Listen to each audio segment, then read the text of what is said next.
Borno State can be said to be one of the most talked about states in northeast Nigeria for its rapid infrastructure and human capacity development. In the last decade, it has evolved from a war-ridden to one of the most precious cities in the Sahel region. Welcome to Borno Restoration. I'm Jessie Tafida. But first, let's bring you Borno today.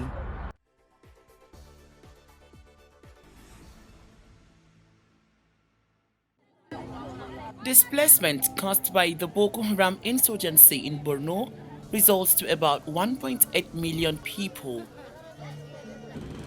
But as peace gradually returns, the state government has resettled about 20 communities so far. And now, the Ministry of Humanitarian Affairs, Disaster Management and Social Development is here with some relief items. The non-food items are to be distributed by the State Emergency Management Agency to survivors of the 12-year insurgency. These are non-food items that the President had earlier approved the purchase of, and the ministry did purchase and delivered. That's what the ministry is there for. Now, the first thing normally the ministry does is to send in our relief agencies, NEMA. NEMA always networks with the state SEMA. So what we have done in the interim is to send in NEMA officials together with the state SEMA to now assess. It's only after the assessment that you'll be able to know the direction in which relief is going to come. But certainly, because that's what we do, we must come in to help together with the state government. The state government, on its part, assured to distribute the items judiciously. The relative peace that we have been experiencing in the state has prompted us to close down some of the IDP camps in Maiduguri Metropolitan and Jere local government area. This support that you have delivered to Borno State government and the people of Borno State is quite appreciated, because it comes at a time that we are really in need of this such support. The relief items constitute of about 150,000 pieces of clothing materials, blankets, and polythene mats.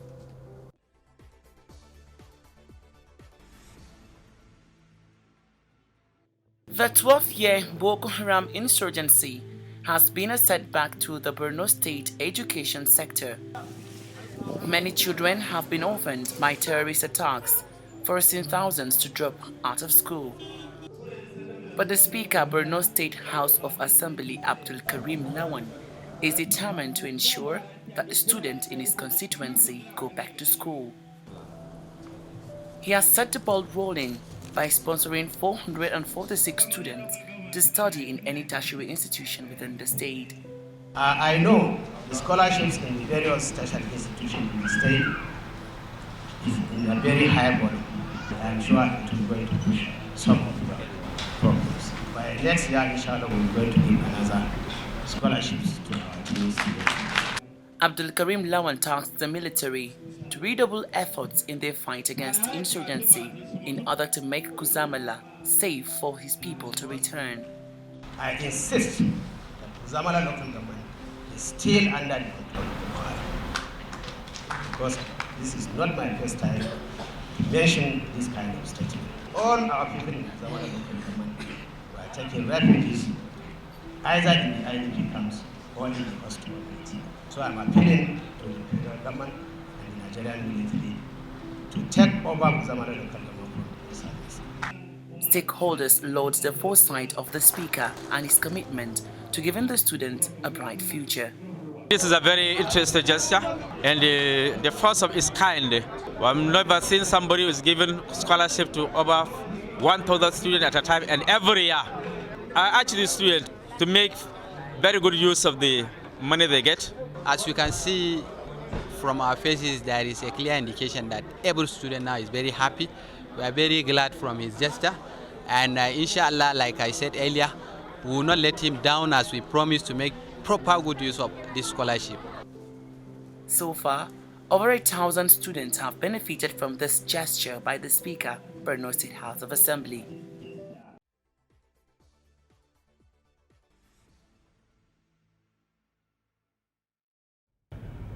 The 12-year Boko Haram insurgency has dealt a big blow to people of Borno State. About 1.8 million people have been displaced from their ancestral homes and thousands killed.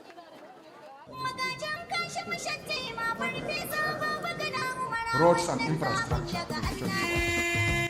But the Zulum administration came in with a 10-pact agenda, with security being a central part of it.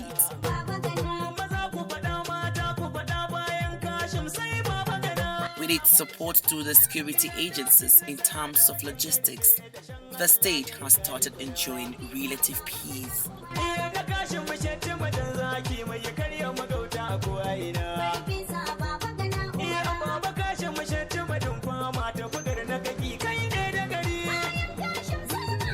One agency that has contributed immensely to the restoration of peace in the state is the Nigerian police. They have been working in synergy with other security operatives, and that has yielded positive results.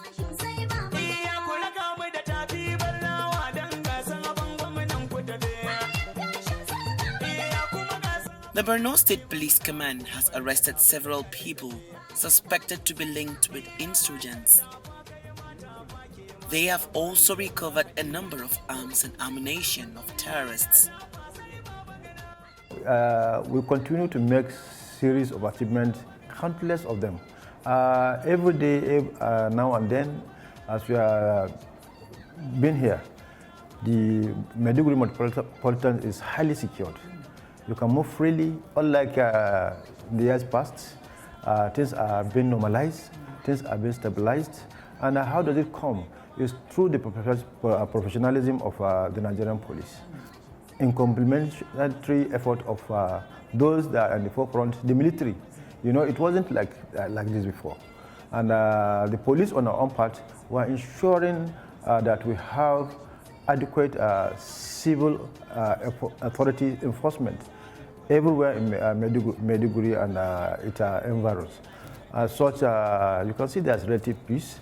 The crime has reduced to the barest minimum, and the police are doing its very best in areas of administration, operation, and investigation. We have, of recent times, made series of arrests of criminal elements who committed crimes such as culpable homicide, killing individuals, those that engage in house breaking and theft, cases of rapes, countless of them. Those enshrined in their penal code, those people were arrested. Most of them have been prosecuted. The number, if I start, it will be countless. So we have a lot of them, and the results are very positive. In fact, it is the community that will be able to tell you that the police are doing their best. The Rapid Response Squad of the police in the state is one department that patrols the Maiduguri-Damaturu highway.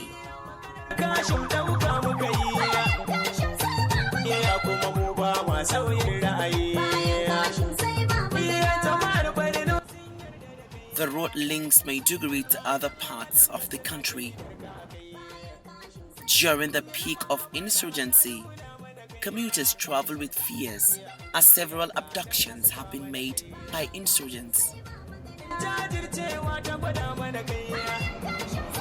But now, the road is safe. We are not supposed to fight war, but we are engaged in a supportive operation to the military. And we are engaged equally in the clearance operation because the government is determined to ensure the return of IDPs to Malampatori and other places. You see, police is established to make peace.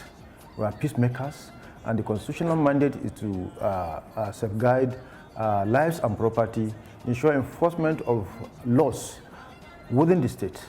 These are part of the mandate. And going by the mandate is exactly what we are doing. We are trying to ensure that we go by the fundamental human right. We don't derail because of the vision and mission of the Inspector General of Police, IGP, Alkali Baba Usman, PSC Daga, FDC, NPM, because he has instructed that we should go by the fundamentals of securing lives and property. We should extend and ensure that the policing we are doing is community-based. You understand? And what is more amazing is the involvement of the fourth industrial revolution. We are now becoming more scientific, highly forensic in our investigations, and we use technical aid in most of our approaches, both administrative, operation, and investigation.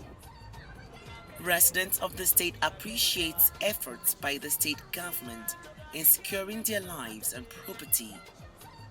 We have never, gone astray despite all this. It's now getting to 12 to 13 years of insurgency. But maybe Allah in His will has started bringing down peace. Because the Holy Book said, both the Bible and the Quran said that a solution to every problem is prayer. And our utter prayer is now what is Allah is now receiving. The military has done good and is doing good. Because without the military, most of these problems would have, surmounted more than as we had expected. But I urge the military to continue with its own zeal. Let the military be one. Let them not say that I'm from Air Force, I'm from Navy, I'm from the Army. They are all members of one family. They should cooperate. Unless we cooperate as, brothers in progress, we can hardly progress. My utter call is that the federal government has done enough and is doing enough. The military has done enough and is doing enough also. But then, for the sake of the citizens of the country, for the sake of justice and fair play, for the sake of peace to reign in the entire Nigeria, whether this is from the south, north, east, or west, let them double their efforts and let them not sit back from their, direction.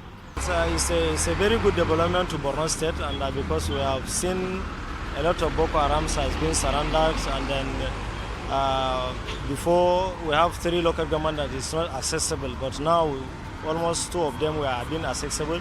It is only Gudumbari, and the Gudumbari is the headquarters of Guzamala local government.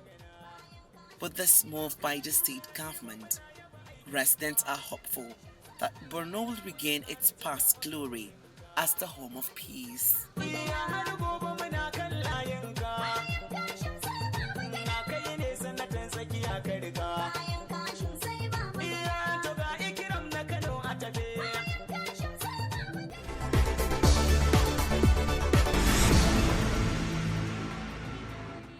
I had a chat with the Commissioner for Local Government and Emirate Affairs, Sun Maimele. He shed more light on how his ministry has been central to Professor Babagana Zulum's 10-pact development agenda. Take a listen. Welcome to Borno Restoration. As the Commissioner for Local Government and Emirate Affairs, what role is your office playing in the resettlement drive of Professor Babagana Zulum? Thank you so much for this beautiful question. As Ministry for Local Government, we are the supervising ministry in respect of the 27 local governments of Borno State. And we've played a very vital role in the resettlement exercise of Professor Babagana Zulum, the Executive Governor of Borno State, because this resettlement captures almost all the local governments. So we keen into his agenda, and first, before we even resettle the communities, His Excellency, together with our ministry's representative, have visited almost all the local governments areas. Then we were assured by the military base in all these localities that these places are saved for the return of the IDPs. Then His Excellency will direct immediately the Ministry of Reconstruction, Rehabilitation and Resettlement, in conjunction with the Ministry for Local Government, to put all the damaged infrastructures in that localities on ground before we now take these people back to their ancestral homes. The basic amenities that His Excellency have very serious concern is especially the rehabilitation of primary schools, their health clinics, water facilities, and also power supply to some extent. So as ministry, we worked tirelessly in conjunction with the Triple R to see that all these infrastructures are put in place. Where the houses were destroyed beyond repair, for now, the Ministry of RR usually construct new houses so that we will settle the communities. In that respect, we will now brief His Excellency, and His Excellency, after our report, he will have to have a final visit to all these localities to ensure that these places are now habitable for human settlement. Then he will now direct us to now, at the request of the IDPs in the camps, which of the IDPs are more pressing from their communities that they want to go back to their localities. Then we will now identify the Triple R, the humanitarian, the SEMA, they all have their list. So we have to see that those people from so-so local government are very fresh to go back to their localities, especially those local governments that have irrigation farming. So with this development, we were able to almost resettle almost all the local governments in the state. Virtually before the coming of President Muhammadu Buhari, 20 local governments were under the control of Boko Haram. And I am happy that now there is no any local government that is in control by Boko Haram, but only the two challenging local governments, that is Abadam and Guzamala. There are military operations that is ongoing, and we are awaiting the approval of the military to resettle these communities. And I'm happy that for that of Abadam, the headquarters, that is Malampaturi, the local government headquarters, we have started clearing operations. We have started excavation the area, making clearance, and some of the facilities we are now putting them in place, especially water supply, health clinic, primary schools, and the local government secretariat. So immediately after the clearance operations, we are taking back Malampaturi community. Some of them are residing in Niger Republic, some of them are in Damasak. Give us a clear picture of how these local governments were before the coming of Zulum administration. Before the coming of Zulum administration, the local governments, though I was not a commissioner of local government at that time, but I can beat my chest to say that there is nothing to write home about, because virtually about 20 or 19 of the local governments were residing in Maiduguri. The indigenes of that area were residing in Maiduguri. The traditional rulers, the local government executives, all the local government functionaries were in Maiduguri. The traditional rulers were in Maiduguri. So almost that local governments were now under the close supervision of the Boko Haram. They were even taxing the left out communities. So there is nothing to write home about. But I am happy that today almost all of these people were returned, and they have resettled, and they are living peacefully in their localities. A lot of local governments that were ravaged are now reopened. How would you access the level of infrastructure put in place by the governor? In fact, Banki, before the coming of this administration, when Banki was Banki, and compared to today's Banki, is far more better than Banki as it was. Because the infrastructures that were put in place in Banki by this administration, in number of houses, the facilities, the electrification, they have not been enjoying it because Banki is not a local government headquarters. The number of houses that are in Banki today are more than even the Bama local government headquarters. And you have to attest to us that when we were in Banki, by 10 p.m. in the night, we were walking in Banki from shops to shops. And almost all the provisions that you know that you can get in Maiduguri, you will get it in Banki. Because of the border community, the people from Cameroon, they used to come and make their purchases, and those from Nigeria go to Banki. Tell us, how is this ministry cultivating the traditional rulers to ensure that this peace is sustained? No, it's not even the traditional rulers alone. It's the local government functionaries. All of them, before the coming of this administration, virtually, as I said, almost all the functionaries of the local governments were in Maiduguri. So the governor himself have to tax both himself, the deputy governor, and this ministry to go around all the local governments to see that those local government functionaries should go back to their respective local governments since peace has gradually returned. Then, after doing that exercise, we found out that most of the local government functionaries are not going to their respective offices.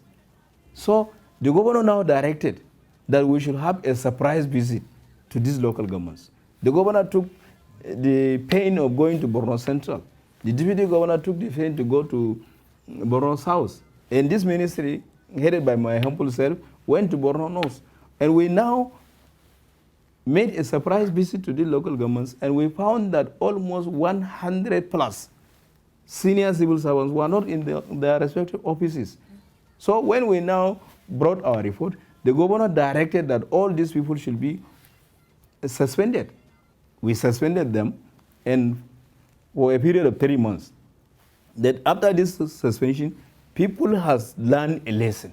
And we did that one deliberately to serve as a deterrent. So those people now voluntarily return to their local governments. Then the traditional rulers were now directed, I'm coming to your point now, were now directed to go back to their palaces. That's why the Sheikh of Dikwa right now is in Dikwa. The Sheikh of Bama is in Bama. The Emir of Biu is in Biu. The Emir of Askira is now in Askira. The Emir of Shani now is Shani. The Emir of Uba is now in Uba. The Emir of Goza is in Goza. So all the emirs and sheikhs that are living outside Maiduguri are now in their respective local governments and in their respective palaces. So with that development now, the clear responsibility of being a traditional ruler is number one, to preach peace.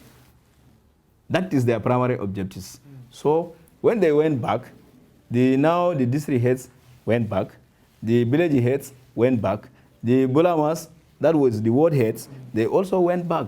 Almost all the palaces in all the emirates are in a good and proper shape. Now let's talk about the resettlement drive. Is there any plans put in place by the governor in 2022 to resettle other people? Resettlement exercise is a continuous process. His Excellency has made it very clear that any community that is willing to go back to their respective local government, the government is ever ready to assist. By this, the IDPs that were staying in Bakassi camp, it's a very large camp. So the governor now went there, made some inquiries, and he found out that the people are actually ready to go back to their localities, especially those from Baga, Axis, because of the fishing activities, because of the dry season farming. They were ready to go back to Baga, and those from Doro, they are also ready to go back. That is from Kuka, our local government. Now he made it very clear that anybody that is willing to go back, every head of household will be provided with 100,000 naira token and some quantities of rice, maize, and cooking oil. With this measure, he has paid all this money to all the IDPs residing in Bakassi camp, and Bakassi camp has now been closed. Then he moved to Stadium camp. Then in Stadium camp, he also went there he interviewed them. They agreed that they are willing to go back to their respective local governments.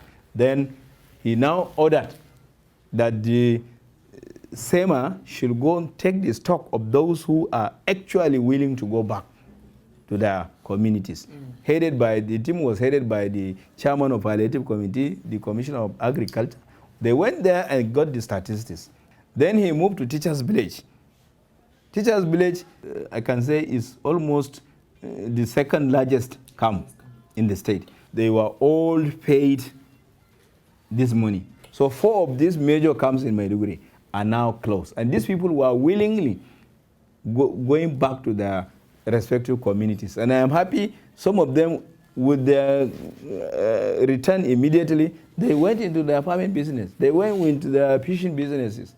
Honorable Commissioner for Local Government and Emirate Affairs, Zulum Mele, thank you for your time on Borno Restoration. Thank you very much.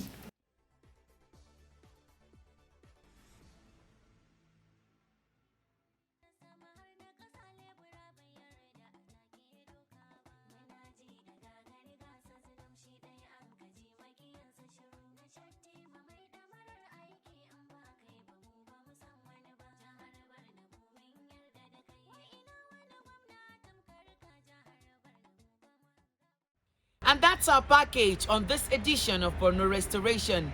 Many thanks for watching. I'm Jessie Tofida. See you next time. Bye-bye.